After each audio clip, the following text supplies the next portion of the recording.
जी अस्सलाम वालेकुम स्टूडेंट्स, क्या हाल है? उम्मीद है आप लोग सब खैरियत से होंगे। जी बच्चों, आज हम करने वाले क्लास 10 फिजिक्स के न्यूमेरिकल और आपका न्यूमेरिकल है 13.1 यानी 13वां चैप्टर जो आपका है इलेक्ट्रिसिटी वाला, उसका पहला न्यूमेरिकल है। अक्सर बच्चों ये 2 नंबर का पेपर में आता है, लेकिन लाजमी नहीं है कि 2 नंबर का है। बाज़ का तो इसको 5 नंबर का भी दे देते हैं, लेकिन ज़्यादा पेपर में होते हैं ये 2 नंबर का ही आता है। पहले डाटा को अच्छी तरह पढ़ लें, क्योंकि इसके अक्सर डाटा में फॉल्ट आ जाता है कि हमें पता नहीं चलता कि हमें मालूम क्या करना है। तो देख ले कितने नेगेटिव चार्जेस पर, कितने का मतलब है कि आपने नेगेटिव चार्जेस की तादाद मालूम करनी है। नेगेटिव चार्ज की या चार्जेस ज़रात की आपने तादाद मालूम करनी है, जबकि उन पर चार्ज की मिकदार जो वो 100 माइक्रो कॉलम आपके दी गई है। ठीक है जी, यानी आपने मालूम करनी है चार्जेड ज़रात की तादाद आपने मालूम करनी है, और उन पर जो चार्ज दिया गया है, यानी चार्ज की मिकदार जो चार्जेड ज़रात पर चार्ज की मिकदार है वो आपके दी गई है 100 माइक्रो कॉलम है। जबकि एक नेगेटिव चार्ज पर जो होती है वो इतना चार्ज होता है 1.6 × 10⁻13। दोबारा देखिए तो कहते हैं कितने नेगेटिव चार्ज में, कितने का मतलब आपने तादाद मालूम करनी है, जबकि उन पर जो होते हैं यानी जितने भी नेगेटिव चार्ज है पता नहीं कितने, उन पर कुल चार्ज जो होते हैं वो आपको 100 माइक्रो कॉलम है। जबकि एक नेगेटिव चार्ज जो होता है जरा उस पर चार्ज जो होते हैं वो आपका है 1.6 × 10⁻13 जो होता है वो कॉलम जो होता है वो चार्ज होता है। ये आपको मतलब डाटा वो दे दिया है। तो सबसे पहले हम डाटा लिखते हैं। आपको पता है डाटा लिखने का एक नंबर है, 2 नंबर का आता है तो फिर तो ठीक है, डाटा लिख के फॉर्मूला कीमत दर्ज कर दे, बाद में 5 नंबर का भी ये आ सकता है। डाटा में क्या पूछा कि कितने नेगेटिव चार्ज, मतलब आपने चार्जेस ज़रात की तादाद मालूम करनी है। नेगेटिव चार्ज के लिए ये चार्जेस ज़रात की तादाद, जिसको हम n से डिवाइड कर सकते हैं, n के आपने मालूम करना है। जबकि ज़रात पर चार्ज हो तो मिकदार, चार्ज की मिकदार कितनी दी, वो है 100 माइक्रो कॉलम, यानी चार्जेस ज़रात पर चार्ज की मिकदार उन्होंने दे दिया है, वो आपको डबल क्यू से ज़ाहिर कर सकते हैं, जो कि आपके देंगे 100 माइक्रो कॉलम। तो 100 ये आपका है माइक्रो और ये आपका कॉलम। माइक्रो कॉलम को पहले आपको जो है कॉलम में तब्दील करना पड़ेगा, और जो माइक्रो जो होता है ये होता है 10 की पावर माइनस 6 कॉलम की।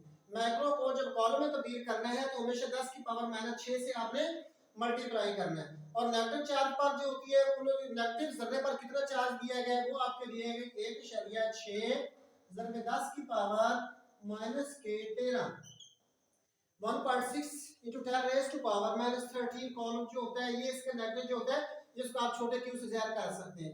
मालूम जो आपने करना था वो आपने पहले लिख लिया, बाद में लिख लिया, कोई ऐसा इशू नहीं है। अब आप लिख लें फार्मूला।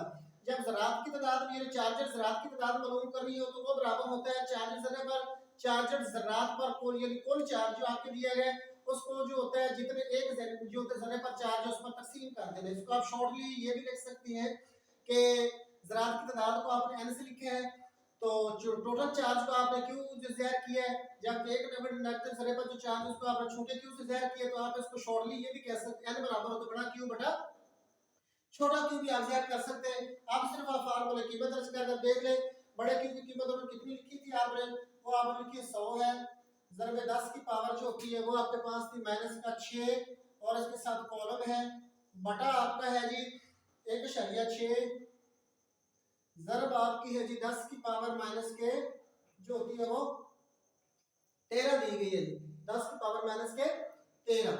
अब आप इसको हल करते हैं, 100 ज़रब 10 की पावर माइनस के 6 और बटा आपका 1.6 ज़रब 10 की पावर माइनस के 13। 100 को जो होते हैं 1.6 पर तकसीम करते हैं, 100 को 1.6 जो तकसीम करेंगे 1.6 पर तो आपका आंसर आ जाएगा 62.5। यानी 100 को आपने 1.6 पर तकसीम करना है, जो 10 की पावर है उनको आप अलग कर लें। ऊपर आपके लिखे 10 की पावर माइनस के 6 और नीचे आपके 10 की पावर 13 थी, ये शायद 19 थी, 13 नहीं 19 है। 10 की पावर माइनस के 19 आपके दी गई है, 10 की पावर है माइनस के बच्चे 19, 13 नहीं थी। ठीक है जी, तो ऊपर लेकर जाए तो ये ताकत जो होगी ये ऊपर जाकर जो होगी प्लस की हो जाएगी, जमा के बटे में आपके 10 के माइनस 19 था, जब इसको ऊपर ले गए तो जमा के आपके 19 हो गए। 62.5 है।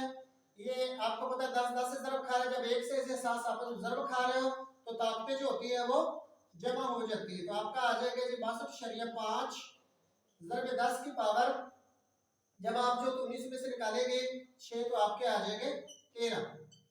ठीक है जी, वैसे तो आपका जवाब ये ठीक है, इसमें आपने जो कि ऊपर भी कॉलम है नीचे भी आपका कॉलम ही है, इसलिए इसका कोई यूनिट नहीं आपके आएगा, कॉलम कॉलम से जो होगा वो कैंसिल हो जाएगा। तो इसको सेंटीमीटर में सिर्फ लिख ले इशारिया आपके पास 62.5 लिखा है, तो जब हम इसको लिख ले 6.25, तो इसके जो होते हैं ताकत का जो होता है वो, तो क्या पीछे इशारिया देकर एक हिस्सा पीछे आए तो 10 की पावर 1 का इजाफा हो जाएगा, तो 10 की पावर आपकी हो जाएगी 13, तो ये आपका 6.25 ज़रब ये 10 ज़रब खाते उनकी ताकत जो होगी वो जमा हो जाएगी। इस तरह आपका 6.25 ज़रब 10 की पावर 14, तो ये आपके ज़रात की तादाद जो होगी, जो कि आपको इसको लिखना चाहिए तो आप लिख सकते हैं जवाब। अच्छा, इसको थोड़ा सा सिर्फ आप यहाँ से दोबारा देख लें, चार्ज की तादाद आपने मालूम करनी है। ये आपके कुल चार्ज की मिकदार आपके दी गई है 100 माइक्रो कॉलम है, जिसको जब हम कॉलम में लिखना है, जिसको लिखना होता है तो ऐसा यूनिट जो होता है वो चार्ज का कॉलम ही है, तो इसलिए माइक्रो कॉलम को आपको कॉलम में तब्दील करना पड़ेगा। तो इसलिए इसको 10 की पावर माइनस से जितना आपके लिए 100 है तो 100 में 10 की पावर माइनस 6 कॉलम आ जाएगा, और नेगेटिव ज़रिए पर वो चार्ज दे दिए 1.6 यानी 1.6 ज़रिए में 10 की पावर माइनस के आपके है 19, 10 के पावर माइनस के 19, और इसके साथ आपके कॉलम भी है। ठीक है जी, तो आपने फार्मूला क्या लगाना है, चार्ज की जो तादाद बराबर होती है दिया गया कुल चार्ज बटा नेगेटिव ज़रिए पर चार्ज, बड़ा क्यू बटा छोटा क्यू भी आप इसे लिख सकते हैं। बड़ा क्यू की कीमत आपके पास है 100 ज़रिए 10 की पावर माइनस 6, और छोटे क्यू की कीमत आपके पास है 1.6 ज़रिए 10 की पावर माइनस के 19 है। अब आप इसको हल की तरफ आते हैं, पहले आपने जो जब कीमतें दर्ज करेंगे तो आपने यूनिट लाजमी लिख रहे, अब 100 बटा 1.6 आपका है, तो 100 को 1.6 पर तकसीम कर दे, आपका आ जाएगा 62.5, और जब 10 को 10 पर एहसास, जब आपको पता है जब एहसास तकसीम हो रहे हो तो ताकतें जो होती है वो तफरीक हो जाती है, माइनस का 19 ऊपर जाएगा तो ऊपर जाकर इसमें जमा का हो जाना है। ठीक है जी, इसको इकट्ठा चाहिए, हमें इकट्ठा जो थे अब हमने इकट्ठा किया है 10 की पावर माइनस के 6 है, और जमा के आपके 19 है, जब जमा के 19 में से 6 आपके निकलेंगे तो आपके जमा के 13 ही आ जाएंगे, तो आंसर तो आपका यही है। तो लेकिन आपके जो होता है वो कहते हैं इसका जो आप जो सेमी रोटेशन में दे, तो ये 62.5 का इशारिया आपका 6 के बाद आना चाहिए आपका इशारिया, तो यहाँ पे आपका इशारिया एक इंसान जब पीछे आते हैं, ठीक है जी, तो इस तरफ आपको 10 की पावर जो कि 1 से मल्टीप्लाई करना पड़ता है, तो आपका आ जाएगा 6.25 ज़रब 10 की पावर 1, और ये आपके पास 10 की पावर 13 पहले ही है, फिर आपके साथ ज़रब आपस में खा रहे हैं 10 ज़रब खा रहे हैं, जब असास एक जैसे जो तो ज़रब खा रहे हैं तो आपके में जमा हो जाते हैं, इसलिए आपका 6.25 ज़रब 10 की पावर 14 जो आपका जवाब आ जाएगा। अस्सलाम वालेकुम रहमतुल्लाहि व बरकातहू।